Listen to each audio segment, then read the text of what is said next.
Okay, now home are general Computex 2024တုန်းကပထမဆုံးစမြင်ခဲ့ရတဲ့ Snapdragon X Elite processor ကိုသုံးထားတဲ့ laptop ကျွန်တော်တို့စီရောက်လာပြီပေါ့နော် Asus ရဲ့ vivobook S15 SoC ကအသစ်ဆိုပေမဲ့သူ Apple Silicon မှာတော့ငါလိုမျိုးရေလဲ hype ပြီးတော့ on နေတာမျိုးတော့မဖြစ်တော့ဘူး။ဘာလို့လဲဆိုတော့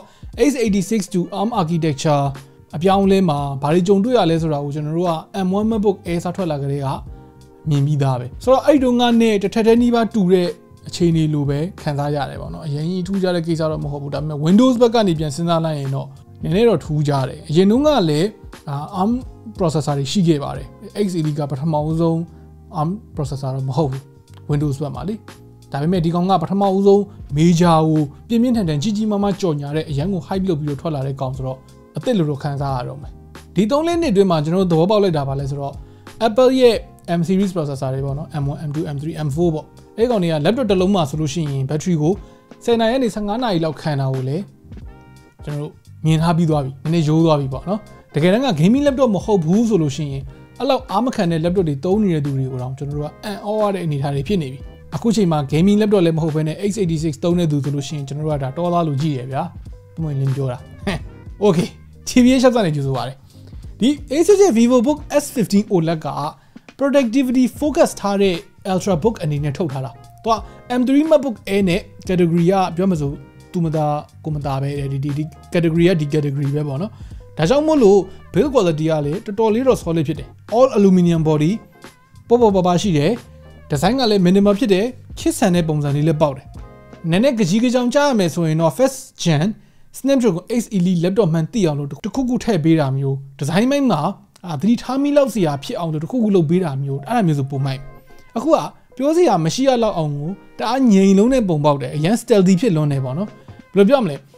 performance ကောင်းတဲ့ premium laptop ပုံစံထက်ကိုသူတာမန်ရုံးသုံး laptop ပုံစံတစ်မျိုးဖြစ်နေတာပေါ့တေချာကြည့်လိုက်ရင်တော့အနောက်ဘက်က event design နဲ့ lid နဲ့အခုပြထားတဲ့ white ပုံစံလေးကတော့အထားကျကျနဲ့မိုက်ပါတယ် branding ကလည်းအခုပြထားသလိုမျိုးပဲသူကငွေအောင်အောက်ခံပေါ်မှာငွေအောင်နဲ့ပဲတိတ်မထင်မရှား minimal branding လေးပဲထည့်ပေးထားတယ်ပေါ့နော် 14.7mm အထူနဲ့ 1.42 kg ဆိုတဲ့အလေးချိန်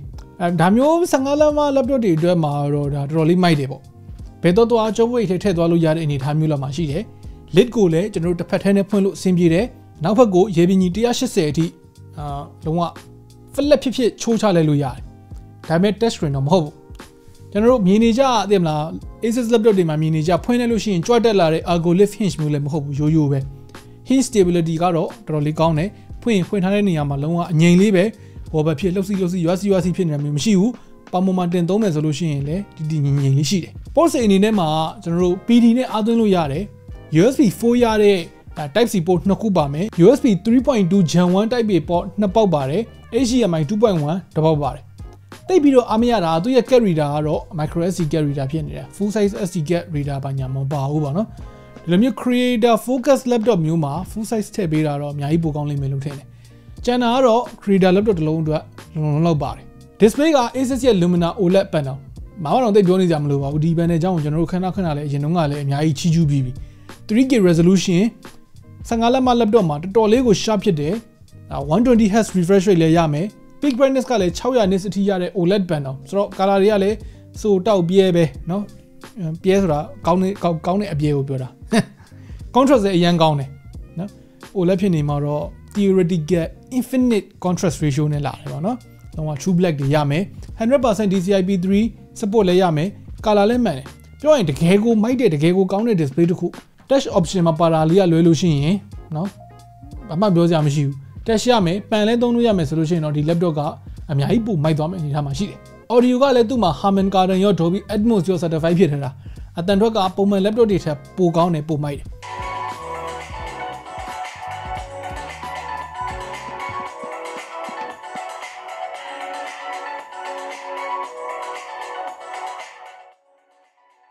ဒီထားမိတာကသူ့ရဲ့ surround sound ပေါ့နော် sound stage တွေမှာတော်တော်လေးကျယ်ပြီးတော့ရုပ်ရှင်ကြီးရတာမှာတော်တော်လေးရတာရှိတယ်တော်တော်လေးဘယ်လိုခေါ်မလဲ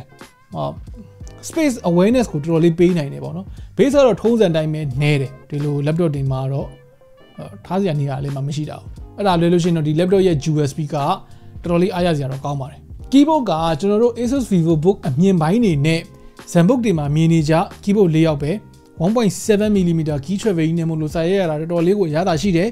feedback တွေကလည်းမပြောလုံးမမှလွန်းနဲ့အနေတော်လေးပဲသူနံပါတ်လည်းပါတယ်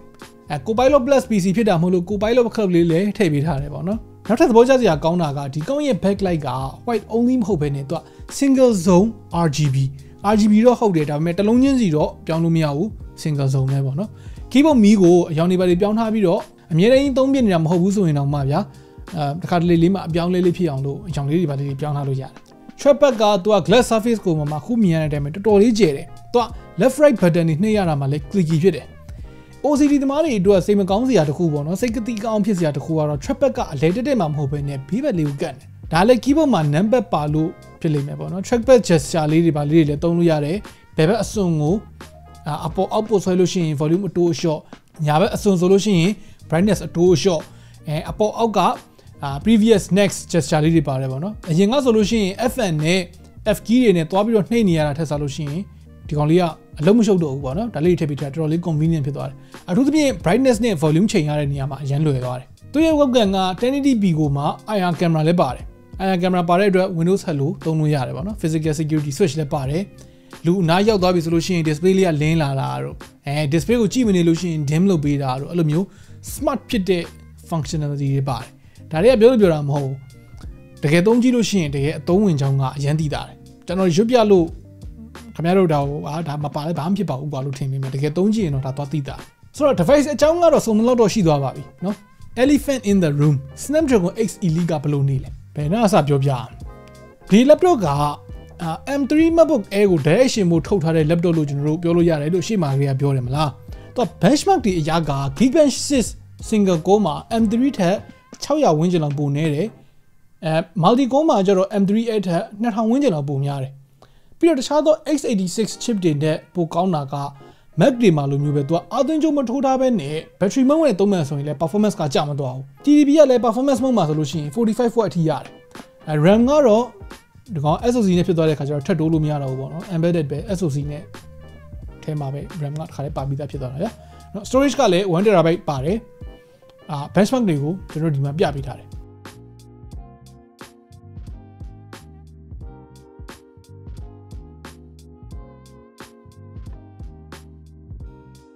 ဒါပေမဲ့เนาะ benchmark တွေက real life မဟုတ်ဘူး real life သုံးရတဲ့ experience နဲ့ benchmark တွေနဲ့တက်စီဆိုတာကိုဒီ laptop ကကောင်းကိုကျွန်တော်တို့ပညာပေးသွားတာ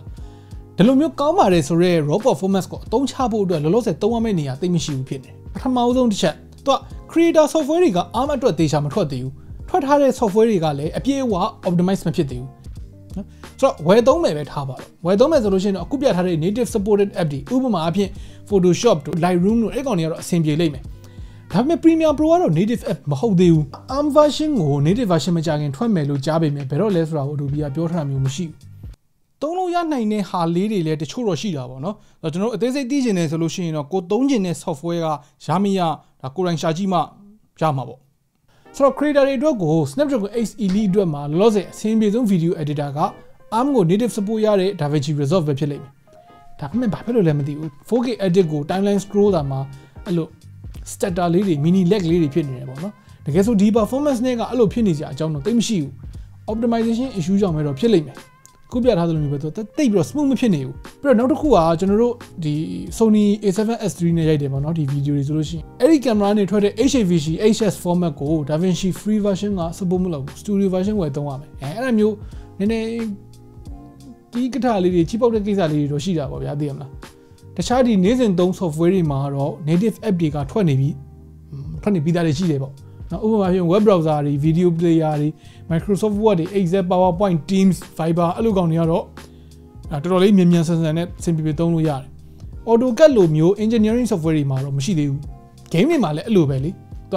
ဒီ SoC မှာပါတဲ့ GPU က AAA title နည်းနည်းပါးဆောက်လို့ရတဲ့အထိ performance ကရှိတယ်ဒါပေမဲ့ခုလောလောဆယ်မှာတော့ထွက်ထားတဲ့ဒီဆော့စရာ game တွေကတိတ်မရှိဘူးဖြစ်နေလိမ့်မယ်ဘယ် game တွေကဘယ်လိုအခြေအနေနဲ့ဆောက်လို့ရမလဲမသိသေးဘူးသိချင်တော့အခုပြထားတဲ့အတိုင်းမှာ website မှာသွားကြည့်လိုက်လောလောဆယ်အနေထားမှာ creator laptop ကိုမှ game မှာဆောက်ချင်တယ်ဆိုရင်